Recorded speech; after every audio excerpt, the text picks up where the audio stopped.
Depth of Quran YouTube চ্যানেলের সম্মানিত দর্শক শ্রোতাগণের প্রতি সালাম জানাচ্ছি। আসসালামু আলাইকুম ওয়া রাহমাতুল্লাহি ওয়া বারাকাতুহু। আজ হলো 21শে ফেব্রুয়ারি 2026 খ্রিস্টাব্দ, 8ই ফাল্গুন 1432 বাংলা সন বা বঙ্গাব্দ, এবং বাংলাদেশে দেখা চাঁদের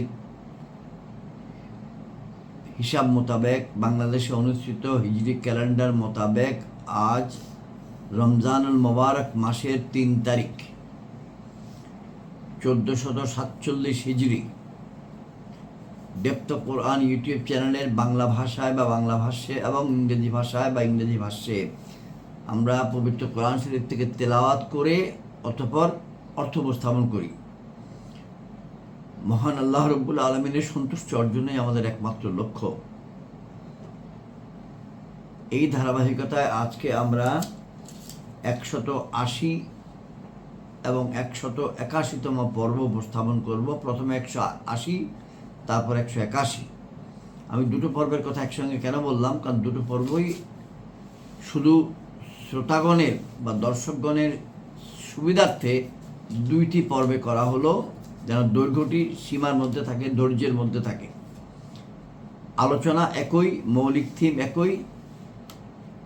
উম্মুল মুমিনিন, মুসলমানগণের মা, মুমিনগণের মা, রাসূল পাক সাল্লাল্লাহু আলাইহি ওয়াসাল্লামের সম্মানিত স্ত্রী বিবি আয়েশা রাদিয়াল্লাহু আনহা সম্বন্ধে যে অপবাদ দেওয়া হয়েছিল, সেই প্রসঙ্গে আলোচনা আছে এই আয়াতগুলিতে।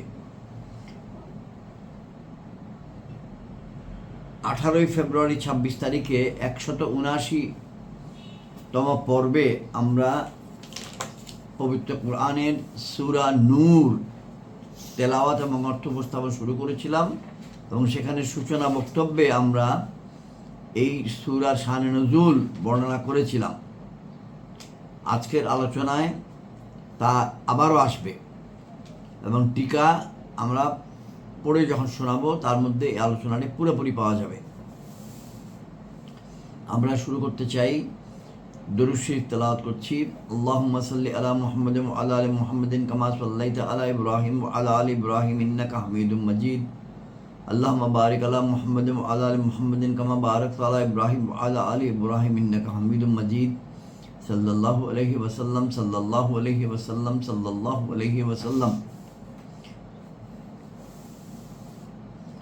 আমরা যে কিতাব থেকে তেলাওয়াত করছি এবং অর্থ উপস্থাপন করব সেটি হচ্ছে আলা হযরত ইমাম মুহাম্মদ আহমদ রেজা খান বেরলভী রহমতুল্লাহ আলাইহি কর্তৃক কৃত তরজমায়ে কোরআন, নাম কানজুল ঈমান, এবং হাকিমুল উম্মত আল্লামা মুফতি আহমদ ইয়ার খান নঈমী রহমতুল্লাহ আলাইহি কর্তৃক কৃত তাফসীর, নাম নুরুল ইরফান। এই দুইটির সমন্বয়কৃত বঙ্গানুবাদ করেছেন মাওলানা মোহাম্মদ আব্দুল মান্নান, চট্টগ্রাম নিবাসী। গত পর্বে সূরা আন-নূরের 10 নম্বর আয়াত পর্যন্ত তেলাওয়াত এবং তার অর্থ উপস্থাপন হয়েছে। আজ পবিত্র কোরআনের 24তম সূরা নূর বা সূরা আন-নূর এর 11 নম্বর আয়াত থেকে 18 নম্বর আয়াত তেলাওয়াত করব, এবং 181তম পর্বে 19 থেকে 26 নম্বর আয়াত পর্যন্ত তেলাওয়াত করব। বিসমিল্লাহ, আউযু বিল্লাহি মিনাশ শাইতানির রাজীম, বিসমিল্লাহির রহমানির রহিম। ইন্নাল্লাযীনা জাউ বিল ইফকি উসবাতুম মিনকুম লা তাহসাবুহু শাররাল লাকুম বাল হুয়া খায়রুল লাকুম লিকুল্লি ইমরিইম মিনহুম মাকতাসাবা মিনাল ইসম ওয়াল্লাযী তাওয়াল্লা কিবরাহু মিনহুম লাহু আযাবুন আযীম।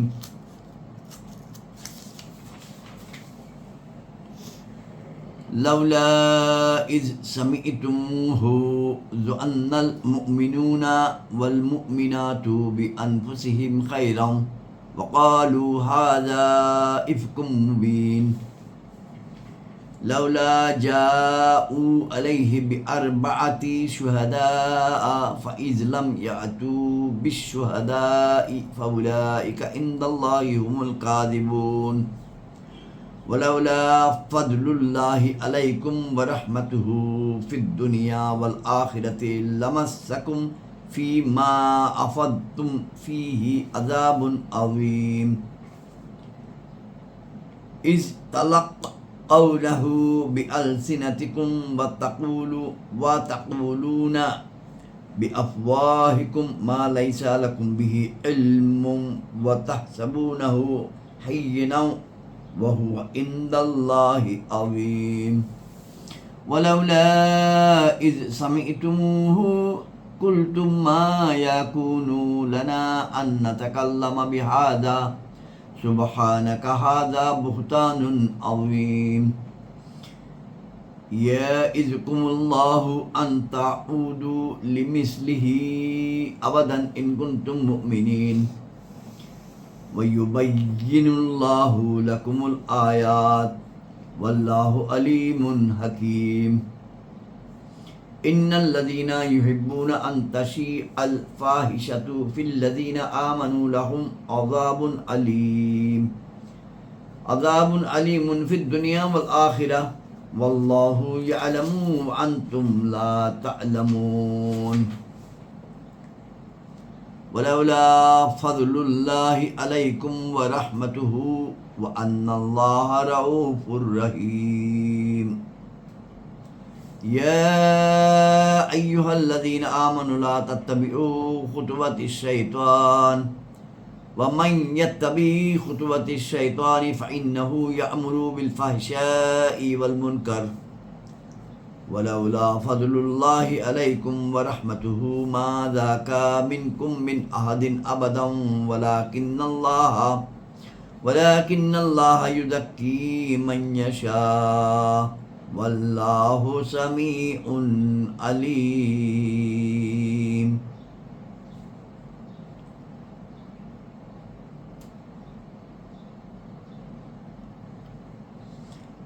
ولا يعتلي أولو الفضل منكم والسعة أن يؤتوا أولي القربى والمساكين والمهاجرين في سبيل الله وليعفوا وليصفحوا ألا تحبون أن يغفر الله لكم والله غفور رحيم ইন্নাল্লাযীনা ইয়ারমুনাল মুহসানাতিল গাফিলাতিল মুমিনাতি লুইন ফিদ দুনিয়া ওয়াল আখিরাহ ওয়া লাহুম আযাবুন আযীমুন ইয়াউমা তাশহাদু আলাইহিম আলসিনাতুহুম ওয়া আইদীহিম ওয়া আরজুলুহুম বিমা কানু ইয়া'মালুন ইয়াউমাইযি ইউওয়াফফীহিমুল্লাহু দীনাহুমুল হাক্কা ওয়া ইয়া'লামুনা আন্নাল্লাহা হুয়াল হাক্কুল মুবিন الخبيثة للخبيثين والخبيثون للخبيثات والطيبات للطيبين والطيبون للطيبات أولئك مبرؤون مما يقولون لهم مغفرة ورزق كريم صدق الله المولانا العظيم وصدق رسوله النبي الكريم আমি দোনো পর্বের অংশ একসঙ্গে তেলাওয়াত করেছি, পরবর্তী পর্বে আবারও তেলাওয়াত করব ইনশাআল্লাহ। আমরা এখন অর্থ এবং টিকা উপস্থাপন করব প্রাসঙ্গিক আয়াত 11 থেকে শুরু। নিশ্চয়ই ওইসব লোক যারা এই বড় অপবাদ নিয়ে এসেছে তারা তোমাদেরই মধ্যকার একটা দল, সেটাকে নিজেদের জন্য অনিষ্টকর মনে করো না, বরং তা তোমাদের জন্য কল্যাণকর। তাদের মধ্যে প্রত্যেক ব্যক্তির জন্য ওই পাপ রয়েছে যা কিনা সে অর্জন করেছে, এবং তাদের মধ্যে ওই ব্যক্তি যে সর্বাপেক্ষা বড় অংশ নিয়েছে অর্থাৎ প্রধান ভূমিকা পালন করেছে তার জন্য মহাশাস্তি রয়েছে। পৃষ্ঠা 929 টিকা নম্বর 21 থেকে টিকা নম্বর 26 আমি একসঙ্গে পড়ে যাচ্ছি। এখানে বড় অপবাদ মানে উম্মুল মুমিনিন হযরত আয়েশা সিদ্দিকা রাদিয়াল্লাহু তাআলা আনহার বিরুদ্ধে অপবাদ দেওয়া।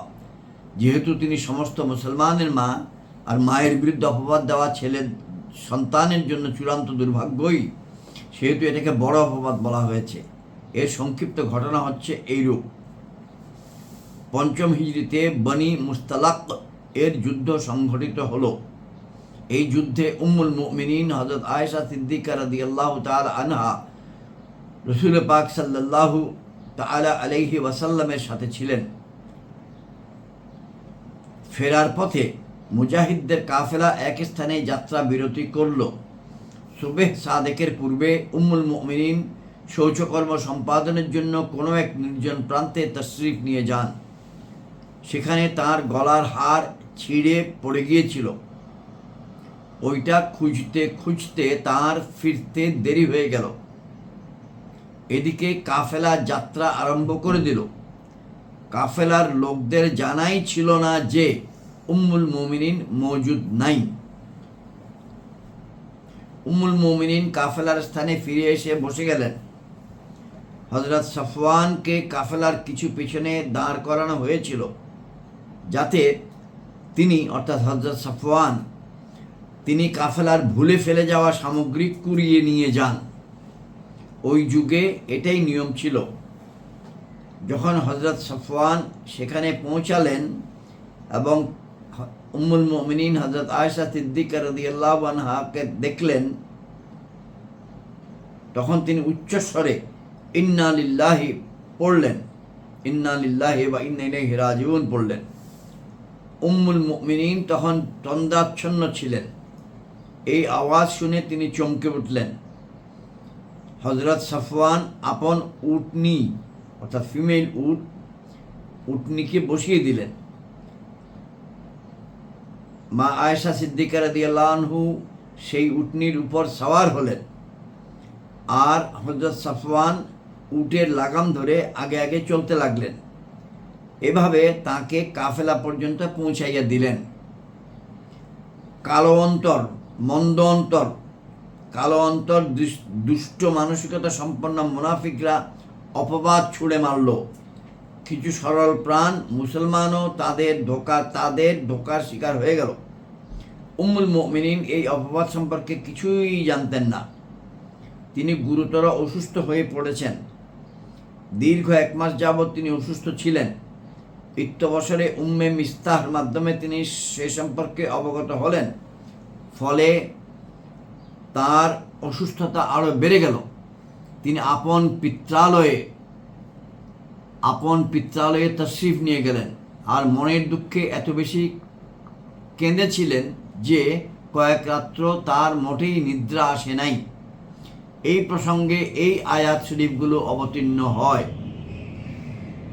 এই আয়াত শরীফগুলোর মধ্যে উম্মুল মুমিনিনের পবিত্রতা, নির্মল চরিত্র ও পাপশূন্যতার পক্ষে খোদ মহান রব আল্লাহ তাআলাই সাক্ষ্য দিয়েছেন। এই আয়াতগুলো অবতরণের পূর্বেও সমস্ত মুমিন এবং হুজুর আকরাম সাল্লাল্লাহু তাআলা আলাইহি ওয়াসাল্লামের মনে উম্মুল মুমিনিনের প্রতি ধারণা একেবারেই সন্তোষজনক ছিল। সুতরাং হুজুর সাল্লাল্লাহু আলাইহি ওয়াসাল্লাম ইরশাদ ফরমিয়েছেন, আমার বিবির পবিত্রতা সম্পর্কে আমি নিশ্চিতভাবে জানি। এটা বুখারী শরীফের হাদিস। হযরত ওমর রাদিয়াল্লাহু আনহু বলেন, কোট এবং আনকোট, আল্লাহ তাআলা হুজুর আকরাম সাল্লাল্লাহু তাআলা আলাইহি ওয়াসাল্লামের পবিত্রতম শরীরকে মাছি থেকেও রক্ষা করেছেন, কারণ তা নাপাক বস্তুর উপর বসে। এটা কিভাবে হতে পারে যে মহান রব হুজুরকে মন্দ স্ত্রী থেকে হেফাজত করেন নাই? আনকোট।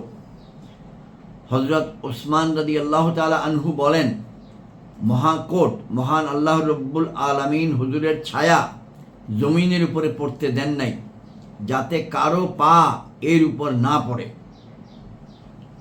সুতরাং এটা কিভাবে হতে পারে যে ওই মহান রব হুজুরের বিবিকে রক্ষা করবেন না? আনকোট। হযরত আলী রাদিয়াল্লাহু তাআলা আনহু বলেন, কোট, একটা উকুনের রক্ত লাগার কারণে মহান রব হুজুরকে নালাইন শরীফাইন, হুজুরের বরকতময় পাদুকা দুটি খুলে ফেলতে বলেছেন। সুতরাং এটা কিভাবে হতে পারে যে তিনি হুজুরের পরিবারের কলুষতা মঞ্জুর করবেন? এইভাবে অন্যান্য নিষ্ঠাবান মুমিন পুরুষ ও মহিলাগণ তার পুত ও পবিত্রতার গুণ বর্ণনা করেছেন। টিকা 22। অর্থাৎ কালেমা পড়ুয়াদের মধ্য থেকে যারা জাতীয়তার দিক দিয়ে শুধু মুসলমান বলে গণ্য হতো, যেমন যেমন মুনাফিকগণ। 22 মানে হচ্ছে তারা বড় অপবাদ নিয়ে এসেছে, তারা তোমাদেরই মধ্যকার একটা দল। তার ব্যাখ্যা হচ্ছে অর্থাৎ কালেমা পড়ুয়াদের মধ্য থেকে যারা জাতীয়তার দিক দিয়ে শুধু মুসলমান বলে গণ্য হতো, যেমন মুনাফিকগণ, অথবা ধর্মীয় দিক দিয়ে তোমাদের দলভুক্ত, যেমন ওই মুসলমানগণ যারা মুনাফিকদের জালে আটকা পড়েছে। এরপরে আছে, সেটাকে নিজেদের জন্য অনিষ্টকর মনে করিও না, বরং তা তোমাদের জন্য কল্যাণকর। টিকা হচ্ছে, কেননা তোমরা এই ঘটনা থেকে অপবাদের মাসালা সমূহ জানতে পেরেছ, আর উম্মুল মুমিনিনের উসিলায় সমস্ত মুসলিম নারীর মান সম্মান রক্ষা পেয়েছে। এরপরে হচ্ছে, তাদের মধ্যে প্রত্যেক ব্যক্তির জন্য ওই পাপ রয়েছে যা সে অর্জন করেছে। টিকা 24, অর্থাৎ প্রত্যেকে তার কর্ম পরিমাণ শাস্তি পাবে। কেউ অপবাদ দিয়েছে, কেউ চুপ থেকেছে, সন্দেহের ভিত্তিতে কেউ শুনে হেসে উঠেছে। মোট কথা, যেমনই অপরাধ করেছে তেমনই শাস্তি ভোগ করবে। এরপরে হচ্ছে, এবং তাদের মধ্যে ওই ব্যক্তি যে সর্বাপেক্ষা বড় অংশ নিয়েছে তথা প্রধান ভূমিকা পালন করেছে তার জন্য মহাশাস্তি রয়েছে। সে আবদুল্লাহ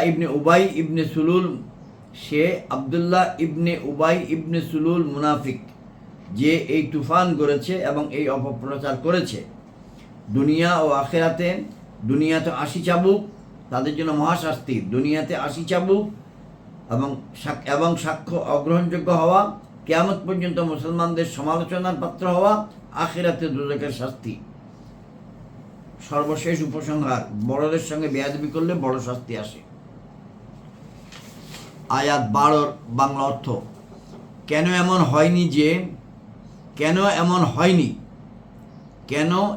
হয়নি যখন তোমরা সেটা শুনেছিলে, মুসলমান পুরুষগণ এবং মুসলমান নারীগণ নিজেদের লোকদের বিষয়ে ভালো ধারণা করত এবং বলতো, এটা তো সুস্পষ্ট অপবাদ। এই ব্যাপারে চারজন সাক্ষী কেন উপস্থিত করেনি? সুতরাং যখন সাক্ষী উপস্থিত করেনি তখন তারাই আল্লাহর নিকট মিথ্যাবাদী। ইতিপূর্বে আমরা এই সূরাতেই পড়ে এসেছি যে সাক্ষ্য হিসাবে কি হবে, 4 জনের সাক্ষী লাগবে, এবং স্বামী স্ত্রীর মধ্যে হলে কি বলতে হবে? 4 বার আল্লাহকে সাক্ষী রেখে বলতে হবে। আমরা গত পর্বে সেটা আলোচনা করেছি, 179 নম্বর পর্বে। এই ব্যাপারে 4 জন সাক্ষী কেন উপস্থিত করেনি? সুতরাং যখন সাক্ষী উপস্থিত করেনি তখন তারাই আল্লাহর নিকট মিথ্যাবাদী, অর্থাৎ প্রকাশ্য ও অগোচরে মিথ্যাবাদী। আর যদি সাক্ষ্য নিয়ে আসতো তবে প্রকাশ্যে মিথ্যাবাদী হতো না, যদিও প্রকৃতপক্ষে তারাও তাদের সমস্ত সাক্ষী মিথ্যাবাদী হয়। আয়াত 14, এবং যদি আল্লাহর অনুগ্রহ ও তার দয়া তোমাদের উপর দুনিয়া ও আখিরাতে না থাকতো, তাহলে যে চর্চায় তোমরা লিপ্ত হয়েছ তার জন্য কঠিন শাস্তি তোমাদেরকে স্পর্শ করত। টিকা 29 বলা হচ্ছে, পেজ 930, এতে শুধু ওই সব লোককে সম্বোধন করা হয়েছে যারা অপবাদে অংশগ্রহণ করেছে কিংবা সন্দেহ করে নীরবতা পালন করেছে। অর্থাৎ তোমাদের তাওবার অবকাশ এবং তাওবা করলে ক্ষমা করার প্রতিশ্রুতি রয়েছে, এই কারণে তোমরা শাস্তি থেকে বেঁচে গেলে। বোঝা গেল যে হযরত রাসূল পাক সাল্লাল্লাহু আলাইহি ওয়াসাল্লাম ও খোলাফায়ে রাশিদিনের মনে বিন্দুমাত্র সন্দেহ আসে নাই, নতুবা আল্লাহর আশ্রয় ওইসব হজরতও এই তিরস্কারের অন্তর্ভুক্ত হতেন। নাউযুবিল্লাহ, নাউযুবিল্লাহ, নাউযুবিল্লাহ। আমরাও আল্লাহ রাব্বুল আলামিনের নিকট আশ্রয় প্রার্থনা করছি। আয়াত 15, যখন তোমরা এমন কথা একে অপরের নিকট শুনে নিজেদের মুখে নিয়ে আসছিলে এবং নিজেদের মুখ থেকে তাই বের করছিলে যেই সম্পর্কে তোমাদের আদৌ জ্ঞান নেই, এবং সেটা সহজ বা তুচ্ছ মনে করছিলে, অথচ সেটা আল্লাহর নিকট বড় কথা। টিকা 30 এবং 31, যখন তোমরা এমন কথা একে অপরের নিকট শুনে নিজেদের মুখে নিয়ে আসছিলে এবং নিজেদের মুখ থেকে তাই বের করছিলে যে সম্পর্কে তোমাদের আদৌ জ্ঞান নেই। টিকা, এইভাবে যে না তোমরা মন্দ কিছু দেখেছ, না দেখেছে এমন কাউকে বলতে শুনেছ, শুধুমাত্র মন্দ ধারণার ভিত্তিতেই বলেছ এবং সেটা সহজ বা তুচ্ছ মনে করেছিলে, অথচ সেটা আল্লাহর নিকট বড় কথা।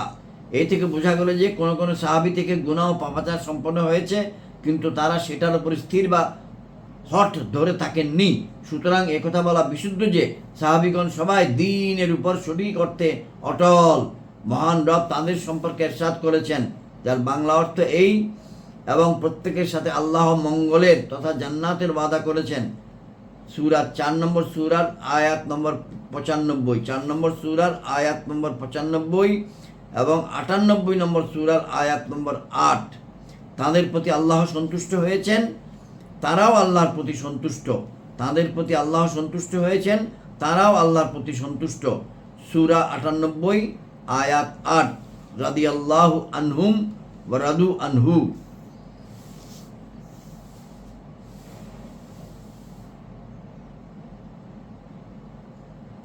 আয়াত 16, এবং কেন এমন হলো না যখন তোমরা শুনেছিলে তখন এই কথা বলতে, আমাদের জন্য শোভা পায় না এমন কথা বলা। হে আল্লাহ, তোমার এই পবিত্রতা, এটা তো গুরুতর অপবাদ। আয়াত 17, আল্লাহ তোমাদেরকে উপদেশ দিচ্ছেন যে তবে কখনো তোমরা এইরূপ বলো না যদি তোমরা ঈমান রাখো। এখানে টিকা 33, শর্তব্য যে হযরত আয়েশা সিদ্দিকা রাদিয়াল্লাহু আনহার এই মামলায় মুসলমানদের 3টি দল হয়ে গিয়েছিল। 1 নম্বর দল যারা অপবাদ প্রদানে অংশগ্রহণ করেছে। 2 নম্বর দল যারা কিছু বলবে কি বলবে না এই ইতস্ততায় ছিল। 3 নম্বর দল যারা সুস্পষ্ট ভাষায় বলে দিয়েছেন যে এটা একটি জাজ্জল্যমান মিথ্যা, যেমন হযরত আলী রাদিয়াল্লাহু আনহু এবং অন্যান্য খোলাফায়ে রাশিদিন। প্রথম দল যারা অপবাদ প্রদানে অংশগ্রহণ করেছে, প্রথম দলের উপর শাস্তি বা আযাব এসেছে। দ্বিতীয় দল যারা কিছু বলবে কি বলবে না এই ইতস্ততায় ছিল, তাদের উপর তিরস্কার এসেছে। আর তৃতীয় দলের উপর আল্লাহর রহমত এসেছে। নবী করিম সাল্লাল্লাহু তাআলা আলাইহি ওয়াসাল্লামের মনেও যদি সন্দেহ হতো, যেমন ওয়াহাবিরা বলে বেড়ায়, তবে আল্লাহর পানাহ তিনিও দ্বিতীয় দলের অন্তর্ভুক্ত হয়ে যেতেন। বোঝা গেল যে হুজুর সাল্লাল্লাহু আলাইহি ওয়াসাল্লামের পবিত্র মনে হযরত আয়েশা সিদ্দিকা রাদিয়াল্লাহু আনহা তাআলার পবিত্রতার পক্ষে নিশ্চিত সুদৃঢ় বিশ্বাস ছিল, কিন্তু প্রকাশ করেননি, কেননা এটা হুজুরের ঘরের মামলা ছিল। তেমনিভাবে হযরত আবু বকর সিদ্দিক রাদিয়াল্লাহু আনহু নীরবতা পালন করেছেন, কেননা আপন স্নেহের কন্যার ব্যাপার ছিল। এই আয়াত থেকে বোঝা গেল যে এখন যে ব্যক্তি হযরত আয়েশা রাদিয়াল্লাহু আনহার বিরুদ্ধে অপবাদ দেয় অথবা তার ব্যাপারে সন্দিহান হয়, সে মুমিন নয়, সে কাফির।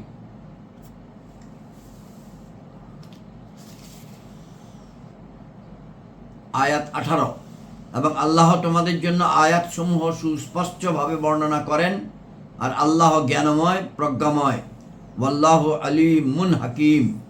আল্লাহ জ্ঞানময় প্রজ্ঞাময়। এখানে টিকা আছে 34, পেজ 931।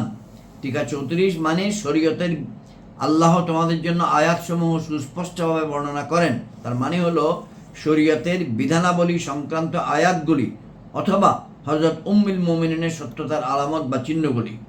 এই আয়াত দ্বারা এটাই বোঝানো হয়েছে। এই পর্ব এখানে শেষ করছি। আসসালামু আলাইকুম ওয়া রাহমাতুল্লাহি ওয়া বারাকাতুহু।